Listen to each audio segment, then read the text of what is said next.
Hi, everybody. Welcome to Hidden Gems Podcast. This is the show where we talk about streaming services and the hidden gems that you can find on the various streaming services. It's a lot of fun. We really enjoy doing it. I'm film critic Rachel Wagner, and Ryan is here. Hey, Rachel, it's great to be back with you once again. Over the past couple of weeks, I've just been having a lot of fun doing you reacting to my picks, I react to your picks, and then the streaming preview. Had a lot of fun doing that, but Yeah, that was good. That was it's fun. nice to go back to the old formula and talking about just focusing on one streaming service. It's nice to bust out, something new every once in a while, but it's always nice to go back to old reliable. Yeah, agreed. It's good to shake it up, but then also good to have our standards. And this is actually, we're talking about Hulu today, and we've only done Hulu a couple times, so this is kind of new in a way. This is Hulu number 3, if my memory serves me right. So we're pretty new on this service, and I think we have some pretty good picks this time around. I mean, we both have good taste, not to pat ourselves on the back too much, not to toot our own horns, but toot. Yeah. All right, well, let's dive in. Let's talk about, I will go first. And my first pick is from last year, is a movie that got kind of ignored, is The Secret Garden from 2020. And this is a pretty classic telling of the classic story. It has some great actors with Colin Firth and Julie Walters, and I love both of them so much. Colin Firth isn't in it a ton. It's definitely more of the little girl and her story. And it's played by Dixie Eggerichs. And they definitely play into the whole idea of sort of magic in the garden, and that there's something special there, and that it has kind of magical qualities. And I really love the whole story of Secret Garden. So I was really interested in this, and it kind of reminded me a little bit of Alfonso Cuarón's version of A Little Princess. It's not quite on that level, which is just such a beautiful film, but it was similar in the way that it kind of used storytelling and magic to tell the story. And so I think if you like that film, you'll probably like this. Didn't they make a musical based off of this? Mm-hmm. And I love it. I think it's very underrated, the musical. But the musical is more Archibald's story, probably, than it is Mary's story. And this one is definitely more Mary's story. And I really enjoyed it. And the actors do a really good job of capturing kind of the wonder of childhood and the imagination. But yeah, the musical is great. I highly recommend it. Yeah, this movie came out in 2020, and I'm not a 2020 basher per se, but when it comes to movies being released in 2020, it's kind of like that Mystery Science Theater 3000 clip of space is warped and time is bendable. So movies just kind of float in and out, and then I just realized, like, wait, that came out last year? And then you just have to be like, oh yeah, it kind of did, didn't it? Just one of those movies that got kind of lost in the shuffle. There's a great version of Secret Garden from I think 1993 that is absolutely beautiful with I think it has Vanessa Redgrave in it, in the role that Julie Walters is playing here, and it's great. And I don't know if this is on that level, but I still really enjoyed it. So what is your first pick? So my first pick is a TV show that unfortunately only got one season, because I love the creator of this show, Stephen Knight, and I love the main star of this show, Tom Hardy. The show is called Taboo, and it tells the story of a man named James Keziah Delaney, played by Hardy, who returns to his hometown of London to re-inherit his father's shipping business. But his father's shipping business is worth a lot of money, and a lot of interested parties, including rivals and government officials, want to seize it from under him. And Delaney's just not going to do that. This was created by Stephen Knight and Tom Hardy themselves. They were both incredibly passionate about this show, and you can definitely see it.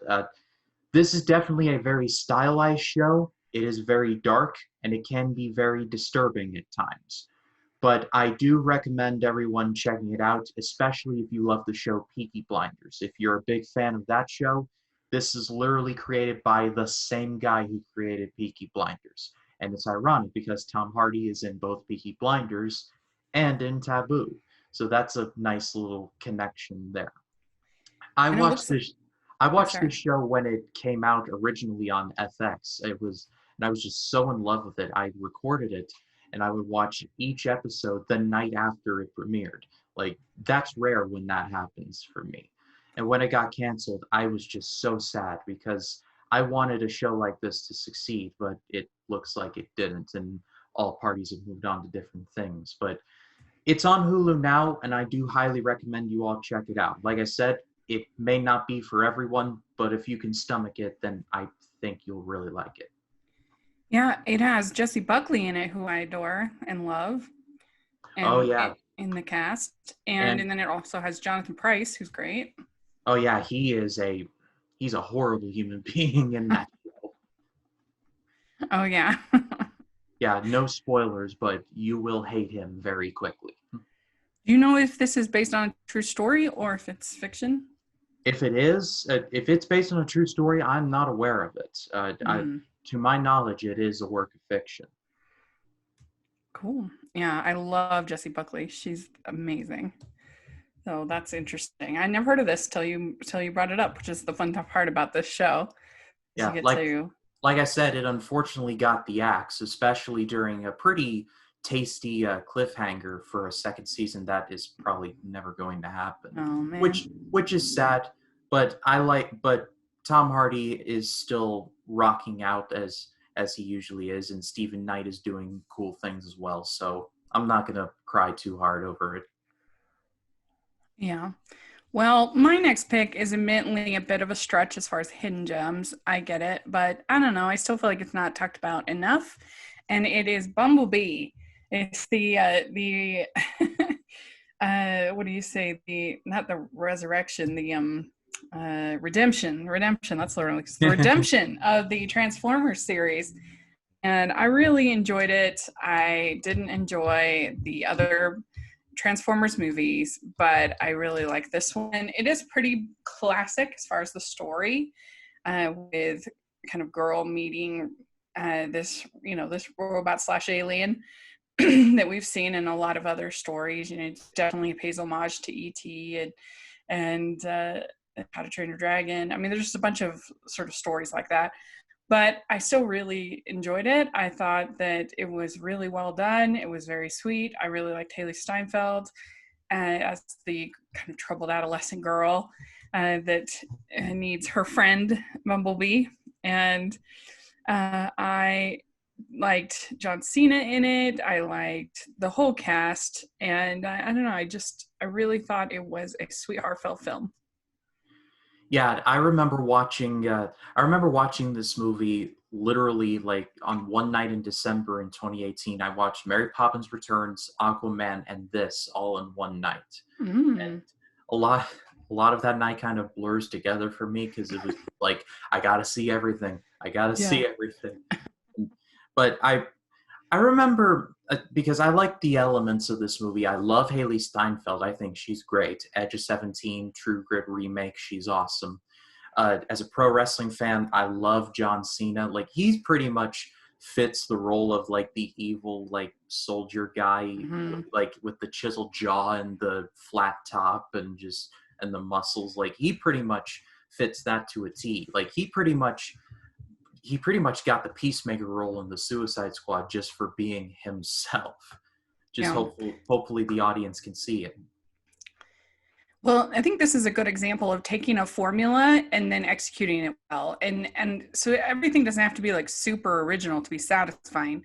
If they take the pieces and they execute it well, then I'm fine with that. And that can be really comforting and really pleasant to watch as something that has that familiar kind of beats that we like in a story. I mean, I think those tropes exist because we like them, and they can be done badly and they can be done well. And I think this is one done well. And Travis Knight had been over at Leica, and he brought, I think, a lot of his talents over to Bumblebee that you didn't see with Michael Bay, and everything is just way more subtle and moving and well done compared to Michael Bay. I mean, Michael Bay would definitely have her in some kind of slinky outfit, and there would definitely be some really annoying humor, awkward humor, and it would be really long, and so you don't have that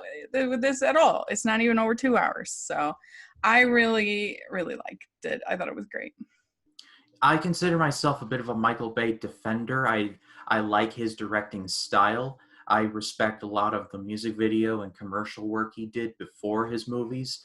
But if people don't like him, I totally get it. And his later Transformers movies are just hard work. Like, I remember one of the first big videos I did for this year was rewatching all the Transformers movies, and wow, it was not fun for like the last half of it, but I made my way through it. Yeah, I mean, and as someone who enjoyed the TV show growing up, it was all very frustrated because I feel like there is a lot of potential there in the storytelling that you could do, but nobody did it until Travis Knight did it, in my opinion, at least. I mean, the first one is tolerable, but I don't know. I don't really like the way that he films women, and I don't really like his sense of humor. So even his good movies are usually not my favorite, but especially when I'm talking about Transformers, particularly. But yeah, so this was a breath of fresh air in the world of Transformers, that's for sure. I'm crossing my fingers for when you and Conrado cover either The Rock or Armageddon on the Criterion Project. So bonkers. If they ever had that on the Criterion channel, I can't even imagine. Because those two movies are in the collection, and Yeah. RoboCop. Weird. RoboCop, I've never seen, but evidently that does have some pretty like style to it. I don't know what they were thinking with Armageddon. Oh my gosh. I need to recommend. Armageddon is very memorable to me because it's the first movie that I've really disliked that my friends really liked. Everybody has that experience where you're just kind of like sitting watching a movie with your friends and everybody else is like, yeah. And I'm like, this is so stupid. You sure about that? Sure about that? Yeah. So, yeah. Anyway, what do you have next? So my next choice, and speaking of things that are definitely on the tightrope of a hidden gem, it's Die Hard with a Vengeance. And I think that this is the most underrated of the Die Hard movies. For a third movie, this concept should have just been blood dry, but thankfully they actually provided a bit of a new twist with it. Instead of having John McClane, let me talk about the plot first. The plot is essentially the brother of Hans Gruber, Simon, played by Jeremy Irons, has it out for John McClane. While that's going on, he tries to steal a lot of money. So 2 birds, 1 stone and all that. And John McClane, who has hit rock bottom in his life, has to solve a bunch of intricate puzzles put out by Simon, and with the help of his, I guess, sidekick Zeus, played by Samuel L. Jackson. Like I said, this concept should have just been dead and buried after the first one, but they somehow managed to stretch it to 5. But out of all of those, the one I go back to the most is number 3. I think it has a lot of crazy action, a lot of awesome stunts, a lot of practical stunts from what I was able to see, which is a rarity nowadays, unfortunately. Bruce Willis retains a lot of his charm without being too cynical, like in that 5th movie we don't talk about. Like, even though a lot of bad stuff has happened to him, he still is laser focused on the mission. Samuel L. Jackson is there. He's there to provide all the one-liners, but it's Samuel L. Jackson, so he's awesome. And on the whole, this is just a really fun movie. I just love the dynamic between Jackson and Willis, and a combo that would be in movies like Pulp Fiction and Unbreakable, and that Unbreakable trilogy. So they would be in a lot of movies together. But anyway, it's definitely walking the borderline of a hidden gem. But if you have not seen Die Hard with a Vengeance, I do recommend it. Yeah, I've only ever seen the first Die Hard. It's the only one I've seen, and I did enjoy it. It's definitely a really well done action movie, and of course, a Christmas movie. Is this one set at Christmas? No, it is set in the summer Oh, in in the July, summer. Oh, not as good then. which is where the rest of the movies would go. But as far as the rest of the movies go, you could pretty much skip 2 and definitely skip 5. 3 and 4 are actually pretty good. Isn't four the one that's PG-13 and made everybody irritated? Ignore that. It's just a bunch of crap. It's honestly, a lot of that stuff is more violent than in the original. Yeah. The original probably gets its R rating more for the language Yeah, than and anything else. they put the PG-13 on there because they wouldn't allow Bruce Willis to say "yippee ki yay, mother," you know. Right. Yeah. It just it was just ridiculous. It was my What's your first vote? Do you think that that's a Christmas movie or not? Die Hard. Original Die Hard. Oh, absolutely, yes, it is. It takes place on Christmas Eve. There's Christmas decorations everywhere. The first song you hear in the movie is a Christmas song by Run DMC. It's a Christmas movie through and through. Yeah, I mean, I think if a character literally says "ho ho ho," then you gotta No, count it. I I mean, come have on. now I have a machine gun. Ho, ho, Ho, ho. ho. And I think that the way that Alan Rickman plays that part is so brilliant because you really understand his motivations as a character. You really get it, why he's doing what he's doing, and that makes him work so well as a villain. Yeah, he doesn't get carried away either. He's not like a crazy terrorist or he's like, like I'm gonna destroy everything. Like he's literally there to get in and get Mhm. out with as little like interruptions as possible. He's a businessman of crime, if such a thing exists. Yeah, yeah. All right. Well, my next pick is also violent, but it's animated violence. We're talking about Akira is my next pick, and this is certainly very well known in the world of animation slash anime. Everybody knows about Akira. It's a classic, but I think in maybe the regular world, maybe it's more of a hidden gem if you're talking to people. But I have it in my top 50 animated films countdown, cheap plug, as you like to say. Akira in there. It's such a visceral experience. The plot is kind of all over the place a little bit, so you kind of have to just sort of appreciate it for what it is. And it's got just the most incredible sound design, incredible animation, and it's basically about this dystopian world of Neo Tokyo and this band of this gang. When I say band, gang, that is trying to fight against this cover up by the government, and there's all kinds of crazy fantasies. And when they get under the medicine of this government conspiracy, and they end up at one point seeing a giant teddy bear, and there's all kinds of craziness. It's a crazy movie, but I just really like it. I think it's really well done, and it's just such an experience to watch. The animation is so beautiful, and the sound design is so visceral. It's if you ever get a chance to see it in a theater, I highly recommend it. Yeah, I remember cheap plug. I remember watching this for my I finally watched series for like this was the first one in like a really long time. This was the reboot for the series. It was a movie that I wanted to watch for the longest time, and when I finally did, it was like that scene in Spaceballs where the ship goes ludicrous speed and they go plaid, and Barf goes, "What the hell was that?" Like that was my exact reaction after It's Akira fair. finished. I was like, what did I just watch? But I have a lot of respect for it. I like you said, the animation is gorgeous. Especially watch this on Blu-ray or 4K if you can afford it, because it is literally just like I get why the like future funk and like like steampunk and all of this got steam. It's because of this movie. Like you can see the inspiration for this in just a lot of stuff. Yeah, oh yeah, definitely. And it's one that you can appreciate new things every time you watch it because it is so kind of crazy.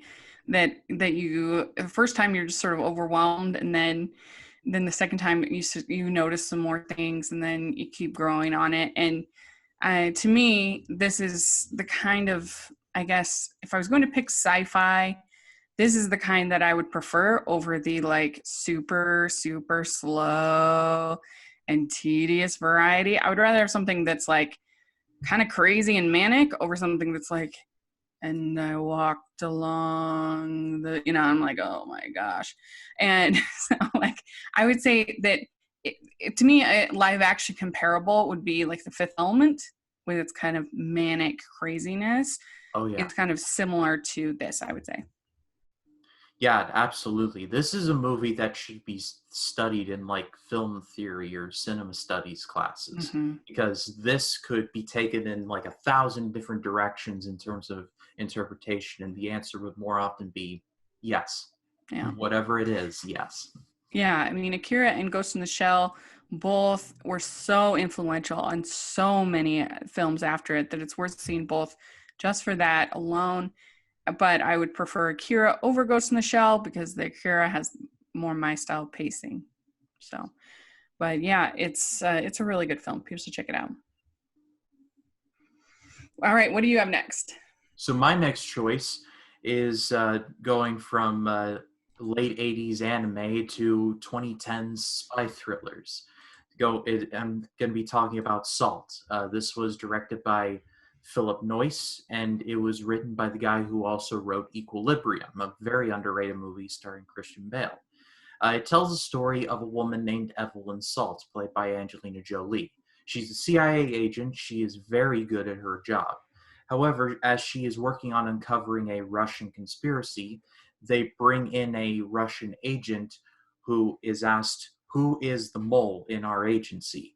And the guy says her name is Evelyn Salt. And she's like, my name is Evelyn Salt. And so the movie is just one big cat and mouse game of her trying to figure out if she's a Russian, meanwhile running from the people who she called her friends. This is a movie that definitely fell under the radar, especially in 2010. But when I watched it, I just thought it was really good. It was really entertaining.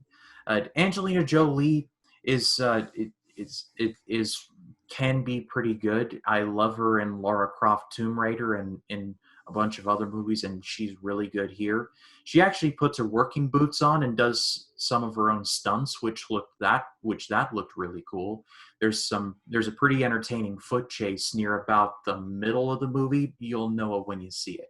And then Liev Schreiber is in it, and there's something about Liev Schreiber's voice that I just love. That's why he's so awesome in so many HBO documentaries. Like, you get Liev Schreiber in there, and he just adds like an umami flavor that just makes everything taste so much better.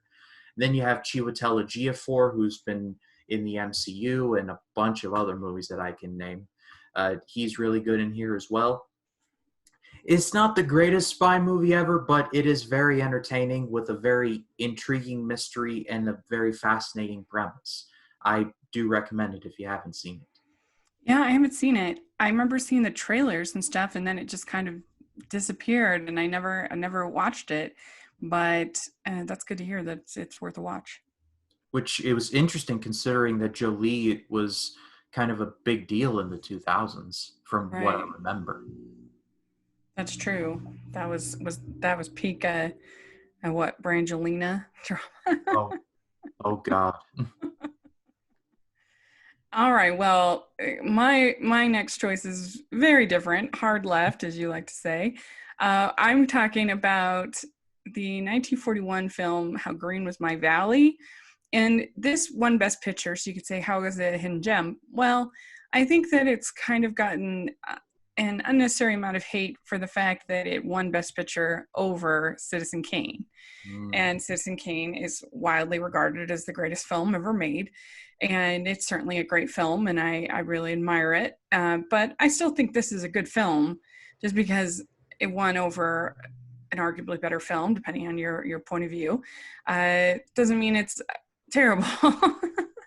And I don't know. I think that it tells a good story about this Welsh mining village town, and them trying to get their children to take different paths than them, and learning to kind of love their town and love their family. And Maureen O'Hara is always great. I loved her in pretty much any role she ever did. I think she's such a good act. She was such a good actress. And then you have it directed by John Ford, who is a really great director. And so you have a lot of beautiful cinematography and beautiful directing. And overall, it's a moving film about a town and about a family. And so I don't think it deserves the hate that it gets just because it's not Citizen Kane. Yeah, this movie feels more like the answer to a trivia question than like a regarded film. It's like, Yeah. hey, what movie beat Citizen Kane to win Best Picture? Yeah, I don't know. It's How Green Was My Valley. Yeah. But it's actually good. It's not a bad film. Yeah, and I will defend it. this movie was directed by John Ford, and I think in like the great pantheon of like great directors, John Ford is definitely in the conversation for greatest of all time. Oh, yeah. Worked a lot with John Wayne in movies like Stagecoach and The Searchers, and one of my personal favorite movies ever, The Man Who Shot Liberty Valance, which I've recommended here on the podcast in the first Hoopla episode. He So has so many good ones. Yeah, I loved Stagecoach. I watched that for the first time last year, and I loved that. And the Man Who Shot Liberty Balance, I did that for Blind Spot not too long ago, and I loved that. That was way better than I expected. The Grapes of Wrath, The Quiet Man, I love. He just has a ton of really great films. yeah, and I definitely have not seen this movie, and I've been meaning to because I watched Citizen Kane for the AFI project and loved it, and I thought it was great. But I was sitting there like, how on earth did How Green Was My Valley beat Citizen Kane of all things? So now I kind of Yeah. have to watch it to kind of see. All right, let's see what happens. Yeah, I think it's the situation of a kind of your legacy people being involved in this one versus Citizen Kane at the time was from a new director. It was a new people, and it was just a new kind of concept for making a film. And so I think that's probably why this one got picked over that. I think that usually the Academy goes with something more traditional over something more experimental, and that always hasn't paid dues. Right. But like in '94, going with Forrest Gump versus Pulp Fiction, they're going to pick the more traditional film versus the more experimental film. Exactly. So, all right. Well, what's your next pick?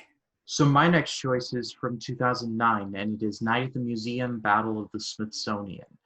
I love all of the Night at the Museum movies. They're not like cinema. They're not like top tier stuff, but they're just fun family movies, in my opinion. And in this one, uh, Ben Stiller is a security guard who goes to the Smithsonian after many of his friends who are a part of the exhibits have been moved to the Smithsonian, and they're about to be taken over by the Pharaoh Kuman-Ra, played by Hank Azaria. This movie has a loaded cast. You have Ben Stiller, Owen Wilson, Amy Adams, Hank Azaria, like I said, the late Robin Williams, may he rest in peace. I could go on and on. And Which one is this in the series? this is number 2. Night at the Okay, number Museum 2. was first. This is second, and then Secret of the Tomb is the third. And this is just, like I said, I think this is just a really fun movie. It's honestly really funny without being like eye rolling. Like there's a great scene where Hank Azaria as Kuman-Ra is rounded up Ivan the Terrible, Napoleon Bonaparte, and there was one other like great villain of history that he recruits that I can't think of. But as he's explaining his plan, one of them raises their hand and he's like, yes. And he's like, why are you wearing a dress? And Kuman-Ra's like, I'm not wearing a dress. This is a tunic. This is traditional Egyptian garb. And then literally all the questions are about this tunic. And eventually Kuman Ra is like, does anyone have any questions the about the plan? And then Napoleon raises his hand and he's like, is this about the dress, tunic? And then Napoleon puts his hand down. I'm not doing it justice. It's actually pretty funny. But yeah, this is a good family movie, I think. You're definitely in the wheelhouse of family movies and not me. But if I had to pick a family movie like out of like a set, I would definitely pick this one. Yeah, I remember enjoying the first two. The third I didn't love. I can't remember why. I remember not thinking it was as good as the others. I don't remember, but yeah, they're harmless, fun little family movies. They're not gonna win any awards or anything, but I think they're enjoyable and yeah, great cast. You can't go wrong Yeah. with that cast and special effects and everything like that. So good choice. Well, my last choice is also a fun family film, and it's from our old dearly departed friends at Blue Sky, and it is what's that? Rest in peace. Oh, I know. And it is Rio. And there's two Rio films. The second one is not good. The first one is good. And it is about this macaw named Blue, who is got kind of a privileged life in Minnesota, domesticated. And he ends up getting taken, lost, whatever, to when she goes to Rio, and he has to figure out a way to make it on his own. But then there's also a female macaw voiced by Anne Hathaway. The Blue is voiced by Jesse Eisenberg, and they have all kinds of adventures in Rio. And it's just a fun movie. It's got some fun musical sequences. The animation is very beautiful. And yeah, I think that it's worth a watch. I primarily remember this for the trailer when Rio's trying to fly for the first time and he and Anne Hathaway just like crash into each other for several times. Then they land on the beach and the bird voiced by George Lopez is like, "You did not feel it in here." And Anne Hathaway just is like, "You think?" I saw Yeah. that trailer so many times, it's like burned into my brain. Well, it has just an incredible cast: Leslie Mann, Jane Lynch, will.i.am, Wanda Sykes, Jamie Foxx, Jermaine Clement. I mean, just huge. So Jermaine Clement is the villain of the story, and he's He really good at plays a that. lot of villains, so that does sound right. Yeah, like in Moana. So I think it's cute. I enjoy it, and I really love the animation. I think it is beautiful. The colors and the music, this kind of the samba inspired music from Rio is really fun. So, what is your last pick? So my last choice is from 2008, and it is The Forbidden Kingdom. I could pretty much just say Jackie Chan and Jet Li in one movie together, and then just leave it at that. And I guess I'll leave it at that but I'll say like a couple more things. This movie it has a plot about like trying to free this one character called the Monkey King, who is set to set free this realm that has been imprisoned. And that's pretty much all you need to know about the plot. The draw of this movie is Jackie Chan and Jet Li. We both know who they are. Just go to town on each other in several just amazingly staged fights. I mean, Jackie Chan, again, I could go down like a long list of his accolades. Police Story, the Rush Hour movies. Like he's just amazing in his like stunt work and his physical comedy. And Jet Li is awesome as well in many other movies as well. And literally, this movie is just Jackie Chan and Jet Li in a movie together, and they fight a lot. That's all I need to say. Yeah, I haven't seen this one. I really enjoy martial arts movies, and I mean Jackie Chan, Jet Li. Oh my gosh, definitely I'll have to give this a watch sometime. That sounds really fun. Yeah, it is. Do they fly like the wuxia? I do not believe that they do. If they do Yeah. fly, then it's with the use of like staffs or something, and Hmm. they like go up and then like back down again. Because sometimes I don't really like the flying. So I prefer it if they didn't fly. It kind of takes me out of the movie when all of a sudden they're like flying in the middle of the scene. But I No, understand it's part of that culture. they don't fly. Yeah, cool. Well, that sounds good. So I think we gave a pretty wide variety on this list. You are definitely spoiled for choice out there. Yeah, that's right. So let us know what you think of our picks this week. We would love to hear your thoughts. And what have you been watching on Hulu? There's some great non hidden gems on Hulu, things like Palm Springs. You definitely want to check that out. And Nomad Land is on Hulu. There's some really good stuff on Hulu right now. So make sure to take a look at the streaming service. It's really got a lot of good stuff. So, Ryan, where can people find you? They can find me on Facebook, Twitter, Instagram, and Letterboxd at RyanCam20. Then there's, of course, my YouTube channel, which is just called Ryan Cam. We're recording this on a Tuesday, which means on Monday, I dropped an AFI project video for Modern Times, the Charlie Chaplin film. Tomorrow, or Wednesday, I'll be dropping an AFI project video for The Wild Bunch, which was directed by Sam Peckinpah and was way ahead of its time in terms of filmmaking. And then Friday, I'll be dropping an AFI project video for the Billy Wilder film, The Apartment. And then this coming Sunday, I'll be dropping a big review slash retrospective on The Fifth Element, which is one of my all-time favorite movies. So if you wanna check me out, please do. Yeah, you all should definitely check it out. It's good stuff. And you can find me at Rachel's Reviews, all over social media, iTunes, YouTube, and on Rotten Tomatoes. Please check that out. We have Muppet May going strong right now for Family Movie Night. And I reviewed this week Labyrinth, which was really fun. And so we have some more. This is my fourth year doing it. So we're on a little bit more obscure films, and it's a lot of fun from Up in May.